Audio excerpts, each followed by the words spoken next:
सबसे रिश्ता तोड़ दिया, मैंने सबसे रिश्ता तोड़ दिया, एक तेरा रिश्ता काफी है, एक तेरा रिश्ता काफी है।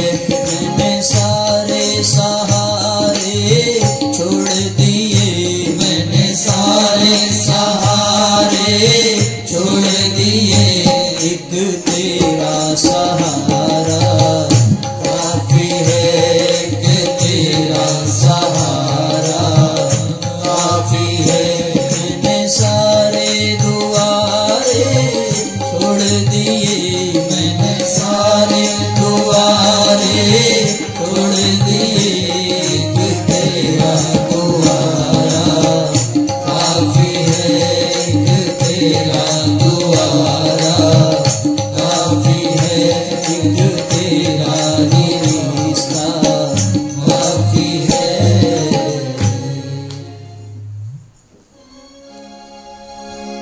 सारे रिश्ते नाते हों पर किसी ऐसे से यदि नाता नहीं है तो बात बिगड़ जाती है। तो ग्रहण करो पर किससे, योग करो पर किससे, उससे योग करो जहां कोई कलुष, किसी कलंक की कोई संभावना न। इसीलिए गायत्री मंत्र में कहा गया, उस परमात्मा प्रकाश स्वरूप, प्राण स्वरूप, तेजस्वी, पाप नाशक, देव स्वरूप परमात्मा को हम अपने अंतरात्मा में धारण करें। धारण करें, ग्रहण न करें। ग्रहण करने में, धारण करने में अंतर है। आप कहीं से दुकान से कपड़ा खरीद के ले आए तो आपने ग्रहण कर लिया पर धारण नहीं किया। जब आपने धारण कर लिया तो अब आपका परिचय आपका कपड़ा देगा। ओ भैया पीली शर्ट वाले, हाँ हाँ याद है, पीली शर्ट वाले, उस नाम से वो जाने लगे। कोई व्यक्ति ऐसा हो जो किसी एक विशेष रंग का और परिधान पहनता ही हो। अपने गायत्री परिवार में आप देख लीजिए, कहीं पीला रंग दिख जाए तो आंख चमक जाती है, जरा ध्यान से देखें कौन है। तो दिख गया कि वो झोला भी है, अच्छा मिशन वाला, बस बस बात बन गई। पूछना कार्यक्रम चालू हो जाता, भैया कहां से हैं, कब जुड़े, सबकी अपनी आप बीती है, बस हो गया। यही है योग। इसको, इसी को उपासना कहते हैं। किसी विशेष से जुड़ जाना और उससे तारतम्य बन जाए, लेना देना स्टार्ट हो जाए। कुछ वो दे, कुछ आप दें। आपका देना त्याग और उनका देना योग, आपका देना तप, उनका देना योग। बस केवल इतना ही करना। और ये कोई नई बात हम बता रहे हैं, किसको नहीं पता, सबको पता है। पर अब इसके सिवा बताएं क्या, ये भी तो बात है। चाहे जो बता लें, आके तो बात यहीं गिरेगी। चाहे मैत्रेयी का संवाद सुना दे, चाहे पूरी राम कथा सुना दे, क्योंकि इतना सरल, इतना स्पष्ट और इस निष्कर्ष के पहुंचे बिना तो कल्याण संभव है ही नहीं। सबने यही किया है। भगवान राम ने भी यही किया, तप किया, योग किया। कृष्ण ने तप किया, योग किया। पूज्य गुरुदेव उसी तप को साधना कहते हैं और उसी योग को उपासना कहते हैं। साधना के लिए स्वाध्याय बता दिया, योग के लिए, उपासना के लिए गायत्री मंत्र का जप बता दिया। बस ये दो काम ही करने हैं केवल। तो मैं पहले आप बताओ, जानते आप सब हैं, पर हमें समय बिताना है और आप लोगों को सत्संग का लाभ देना है। कहो जप पहले बता दें, कहो स्वाध्याय पहले बता दें, जो आप कहिए। अब आपके हिसाब से हम चले। बताओ भाई, किसके बारे में पहले बताया जाए? अच्छा, हमारा समय कब तक है, हम ये तो पूछे ही नहीं। अच्छा शुरू, हाँ ठीक है, बस हो गया। अब हमको हरी झंडी मिल गई। हाँ नहीं, अभी तो गला गर्म हुआ है। अभी कार्यक्रम अब लग रहा है कि अब आनंद आ रहा है। अभी गला गर्म हुआ है। और बात बस इतनी है कि गला हमारा है, गवैया कोई और है। शब्द हमारे हैं पर विचार किसी और का है। बोल हम रहे हैं पर वाणी किसी और की है। प्रयास हमारा है पर ऊर्जा किसी और की। किसकी है आप सब जानते हैं। तो आप विलंब मत करिए, बताइए पहले। जब भी बता दें, पहले स्वाध्याय।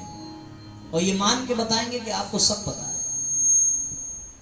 कोई विकल्प दे दीजिए, नहीं हम अपने से आगे बढ़े। ठीक है, पहले स्वाध्याय के बारे में बता देते हैं, क्योंकि हमारे लिए तो स्वाध्याय ही सब कुछ है। हमने तो जो कुछ पाया है स्वाध्याय से ही पाया है। हमें लगता है कि अपने मिशन में सब रहे, यज्ञ रहे, गायत्री मंत्र रहे, गुरु जी रहे, माता जी रहे, शांति कुंज रहे, सब रहे, लेकिन केवल गुरु जी के साहित्य को हटा दीजिए तो लगेगा कि सब ढह गया। गुरुदेव का साहित्य ही आधार है।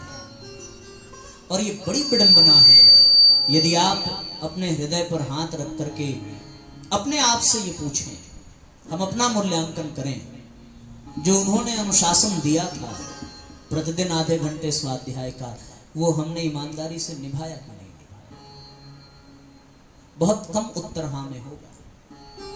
ये पूछने का अधिकार हमें इसलिए है क्योंकि हमने इस अनुशासन को निभाया है। मैं तो गिन भी रहा हूं, हमारे आज 1597 दिन हो गया, तब से लेकर के आज तक एक भी दिन ऐसा नहीं गया जिस दिन हमने स्वाध्याय न किया। 1597। इसलिए आज ये प्रश्न पूछने का अधिकार है।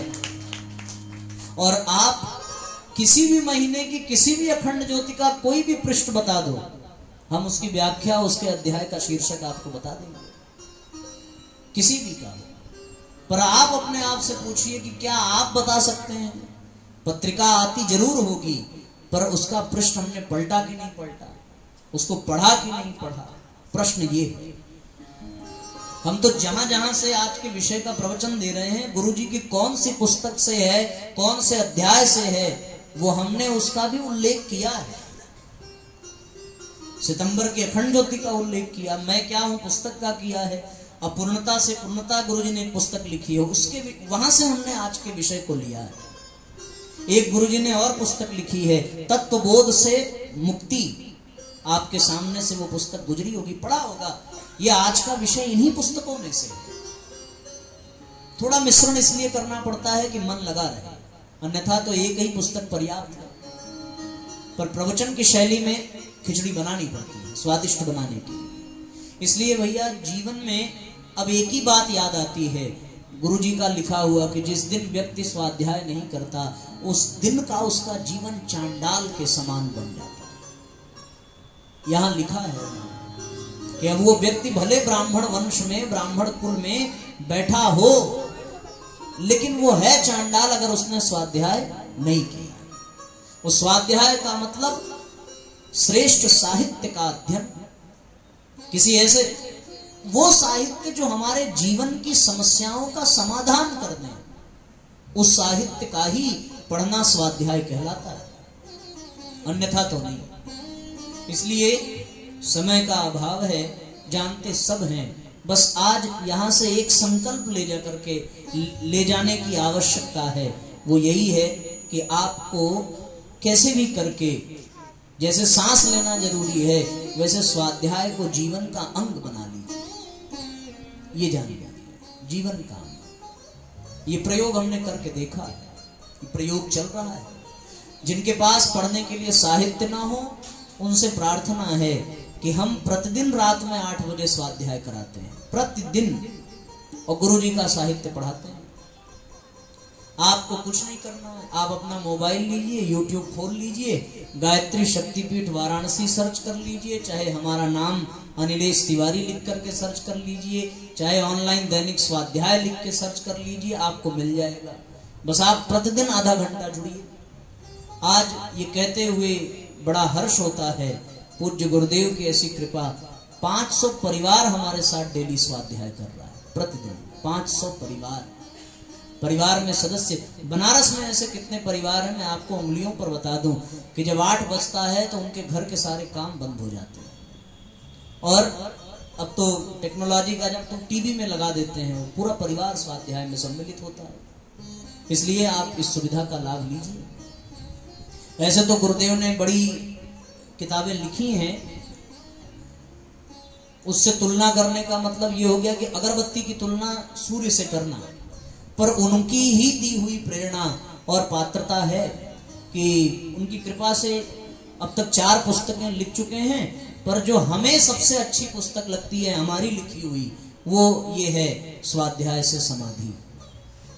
तो हम दिखाने के लिए 2-4 बस ले आए हैं, आप लेना जिसको अच्छा लगे, और फिर यदि किसी को जरूरत हो तो हम यहाँ भिजवा देंगे, आप यहाँ से ले लेना, पर फ्री में नहीं मिलेगा, हाँ पैसा देना पड़ेगा। इसलिए ये इसलिए लिखी है कि इसमें जो है साथियों स्वाध्याय के ही विषय में पूरी पुस्तक है। हम अष्टांग योग को स्वाध्याय से कैसे सिद्ध कर सकते हैं, इसका प्रयोग इसमें लिखा है, आप पढ़िए। इसके पहले पृष्ठ पे लिखा है स्वाध्याय हमें क्यों करना चाहिए, स्वाध्याय से क्या क्या लाभ है, नकारात्मकता से बचने के लिए, सकारात्मकता को पाने, बहुत सारी बातें लिखी, आप सब जानते होंगे। और इसके पीछे वाले पृष्ठ पे यहाँ पे हमारे चैनल का QR कोड भी है, आप यहाँ से उसको जुड़ सकते हैं और स्वाध्याय कर सकते हैं। बस ये इतनी जानकारी बहुत आवश्यक थी।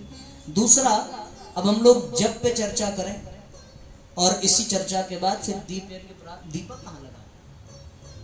अच्छा, हमें दिखा नहीं तो हमें लगा दीपक नहीं है, हम थोड़ा सा हाँ इसी भ्रम में थे, तो आपने अच्छा हुआ बता दिया, नहीं तो। दूसरा ये है साथियों, तो स्वाध्याय तो स्पष्ट है। दूसरा एक अभिन्न अंग होना चाहिए जप का, जप बहुत जरूरी है। गायत्री मंत्र का जप होना चाहिए, क्योंकि जो अंतरात्मा के ऊपर आवरण जमा है उसको साफ करने का काम मंत्र ही करता है, और किसी के बस की बात नहीं है। गुरुजी ने एक जगह लिखा है कि इंसान के दुख को मिटाने के केवल और केवल 2 रास्ते हैं। एक रास्ता ये है कि या तो वो अपने प्रारब्ध को भोग ले, और दूसरा रास्ता ये है कि या तो वो गायत्री मंत्र का जाप करके अपने प्रारब्ध को काट ले। जैसे अग्नि ईंधन को जला के नष्ट कर देती है, उसी प्रकार गायत्री मंत्र हमारे कुसंस्कार और प्रारब्ध को जला करके नष्ट कर देता है। ये बहुत आवश्यक है, प्रारब्ध को जला करके नष्ट कर देता है गायत्री मंत्र। मननात् त्रायते इति मंत्र। और गायत्री मंत्र का 2 ही विज्ञान है, एक शब्द विज्ञान है और एक ध्वनि विज्ञान है। आपने पढ़ा होगा, सुना होगा, शब्द विज्ञान की एक विशेषता है। गायत्री मंत्र में 24 अक्षर, और 24 अक्षर का जब हम उच्चारण करते हैं तो हमारे जीभ, कंठ और ओठ हिलते हैं। उनके हिलने से एक तरंग पैदा होती है, कंपन। जैसे गिटार के तार को छू दिया जाए तो एक झंझनाहट पैदा होती है, घंटे पर चोट मारिए तो कुछ देर तक आवाज तरंगित होती है। उसी प्रकार शब्द के उच्चारण से, अक्षर के उच्चारण से एक तरंग पैदा होती है, और वो अक्षर है ही इस तरीके से कि उसके उच्चारण से जो तरंग पैदा होती है वो हमारे शरीर के 24 केंद्रों पर चोट मारती है। वो 24 केंद्र शरीर के बहुत महत्वपूर्ण है, उसमें शक्ति कोश है वो 24 केंद्र। उन 24 केंद्रों पर, उन शक्ति कोशों पर अक्षर का उच्चारण करने से एक तरंग पैदा होती है जो उसको प्रभावित करती है, और मारते मारते मारते मारते एक दिन वो शक्ति कोश खुल जाता है, और उसके जागृत हो जाने से अपने आप हमें सारी उपलब्धियां, विभूतियां, जिसको रिद्धियां सिद्धियां कह देते हैं, वो सब सहजता से प्राप्त होती चली जाती है, केवल उच्चारण करने से। और ये तो शब्द विज्ञान है। दूसरा स्पष्ट है, आप सब जानते हैं, ओम का उच्चारण करें तो आज्ञा चक्र पर चोट पड़ती है, भू का उच्चारण करें तो दाहिने मस्तिष्क पर, भुआ का करें तो बाएं मस्तिष्क पर, स्व का करें तो सहस्त्रार चक्र के समीप। इसी प्रकार एक एक अक्षर हमारे एक एक शब्द को, शक्ति केंद्र को झंकृत करता है, और जैसे बार बार किसी स्थान पर रगड़ मारी जाए तो निशान पड़ जाता है, उसी प्रकार बार बार प्रभावित करने पर वो शक्ति कोश जागृत हो जाते हैं। दूसरा विज्ञान है इसमें ध्वनि विज्ञान। ध्वनि विज्ञान का तात्पर्य यह है कि हमारे मुंह से शब्द निकला तो शब्द के साथ एक ध्वनि निकली। ध्वनि का ये उसकी एक प्रकृति है, प्रवृत्ति है कि ध्वनि जहां से निकलती है वही घूम करके वापस भी आती है। ये विज्ञान है ध्वनि विज्ञान का। आप यहां से बोल रहे हैं, जितनी दूर तक आवाज जानी होगी जाएगी, पर वृत्ताकार आकृति बना करके वापस आपके पास आ जाए। जैसे गेंद को दीवार पे मारो, लौट के वापस आ जाती है, उसी प्रकार ध्वनि निकली, जहां तक जाना है गई, वहां तक जाकर के फिर वापस आ जाती है। पर मजे की बात जानने वाली ये है कि जब वो ध्वनि लौट करके आती है तो वो खाली नहीं आती, वो अपने साथ अपने सजातीय विचारों और सत्प्रवृत्तियों और सद्गुणों को लेकर के आती है। आप कहेंगे साहब ये कैसे? इसको ऐसे समझे कि चुंबक है, चुंबक लोहे को खींचता है। ध्वनि निकली, और कौन सी ध्वनि निकली? वो ध्वनि गायत्री मंत्र की निकली। तो वो गायत्री मंत्र का चुंबक निकला और वातावरण में जितने भी सद्गुण, सद्प्रवृत्तियां, सद्व्यवहार, सद्भावना, सद्विचार, सत्कर्म हैं, उन सबको खींच करके अपने में सटा लेती है, और जब वापस आती है तो मंत्र जपने वाले साधक के भीतर भर देती है। यही ध्वनि विज्ञान है। और गुरुजी लिखते हैं गायत्री मंत्र की अद्भुत शक्ति, इस पुस्तक में उन्होंने लिखा है कि जब गायत्री मंत्र जपने लगते हैं तो अपने आप बुरी चीजों से हमें घृणा होने लगती है। मैंने उसको छोड़ना नहीं पड़ता। जैसे हुआ ना भाई, हम कहा ठीक है हम अब एक हफ्ते क्रोध नहीं करेंगे, ये तो आप कह रहे हैं क्रोध नहीं करेंगे, पर आपका मन थोड़ी तैयार है इसके लिए। अब वो मंत्र जब बार बार मंत्र बोलने लगा तो अपने आप मन का ध्यान क्रोध से हट ही जाएगा। ये आप प्रयोग करेंगे कि अगर आप 15 मिनट प्रतिदिन गायत्री मंत्र जपते हैं तो 7 दिन के बाद आपको ये अंतर दिखेगा कि आपको क्रोध आएगा ही नहीं।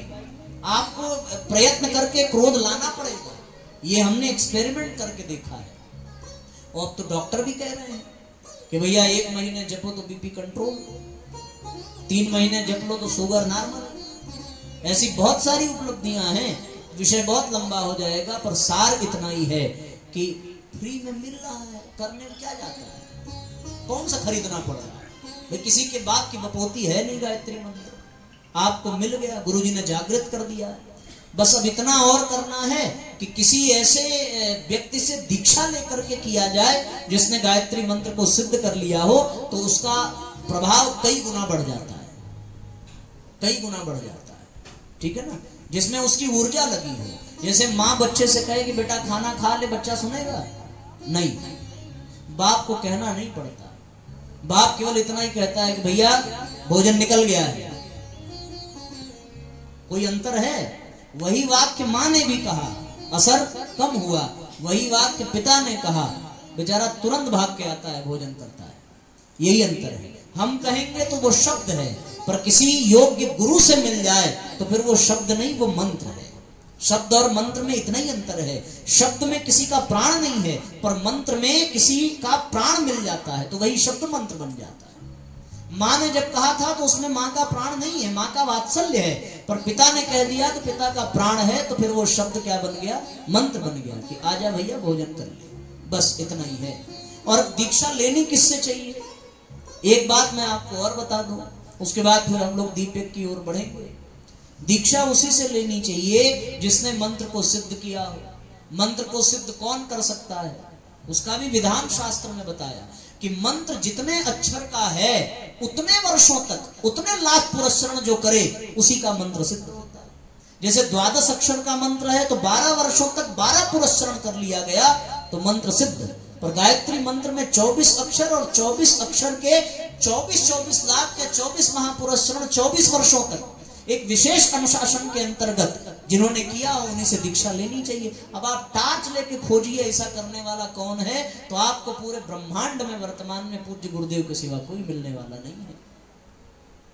केवल उन्होंने ही किया। विश्वामित्र के बाद अगर किसी ने पुरस्चरण की 24 वर्षों तक 24 पुरस्चरण की साधना पूरी की है तो किन्होंने की? पूज्य गुरुजी ने की। इसके बीच में किसी ने किया नहीं। दीक्षा लेने का और दीक्षा देने का अधिकार उनको है और उन्हीं से लेना चाहिए। बाकी तो सब अपने स्वतंत्र हैं। गायत्री मंत्र के संबंध में बहुत जिज्ञासाएं क्षेत्रों में कार्यक्रम में मिलती हैं। आप सबकी भी यदि कुछ हो तो आप पूछ सकते हैं, अन्यथा हम लोग अब दीप यज्ञ की ओर बढ़े। तो मैं पूरे विषय को एक बार आपको 2 मिनट में और स्पष्ट कर देता हूं कि हम लोगों की जो यात्रा प्रारंभ हुई थी वो प्रारंभ हुई थी भैया ज्ञान यज्ञ से। ज्ञान यज्ञ से प्रारंभ हुई और ये स्पष्ट हुआ कि ज्ञानी कौन? जिसके पास 3 प्रश्नों का उत्तर हो। पहला प्रश्न मैं क्या हूं, ये जगत क्या है, और जगदीश कौन है। इन तीनों को जानने वाला ही ज्ञानी है। तीनों को वही जान सकता है। सोई जाने जहि देहु जनाई, या तो फिर निर्मल मन जन सो मोहि पावा। तो निर्मल करने के लिए मल को हटाना पड़ेगा। और फिर याज्ञवल्क और मैत्री संवाद के माध्यम से हमने ये जाना कि भौतिक उपलब्धियां कितनी भी मिल जाएं पर वो परम शांति की ओर जाने नहीं देती हैं। अंदर से आवाज आनी चाहिए, ये नाहम नामृताम नामृताम कीमहम तेन कुर्याम। ये आएगा, पर ये आवाज कब हम सुनेंगे? जब आत्मा के ऊपर के आवरण हटेंगे। आवरण को हटाने के दो रास्ते, तप और योग। तप में स्वाध्याय, योग में गायत्री मंत्र का जप। अब आज इतने समय में हमसे जो बन पड़ा वो हम दे पाए आपको। अब हम लोग दीप यज्ञ की ओर बढ़ेंगे। कर्मकांड के लिए कोई पति पत्नी यदि आ जाएं तो कर्मकांड के माध्यम से दीप यज्ञ का क्रम प्रारंभ हो और फिर इस सत्र को विश्राम की ओर ले चलेंगे। सभी भावपूर्वक तालियां बजाते हुए आइए दीप यज्ञ की यात्रा का शुभारंभ करते हैं। ज्योत से ज्योत जगाओ सद्गुरु, ज्योत से ज्योत जगाओ सद्गुरु, अंतर तिमिर मिटाओ सद्गुरु, अंतर तिमिर मिटाओ सद्गुरु, ज्योत से ज्योत जगाओ सद्गुरु, ज्योत से ज्योत जगाओ सद्गुरु। दोनों हाथ से भाव भरी तालियां बजाइए।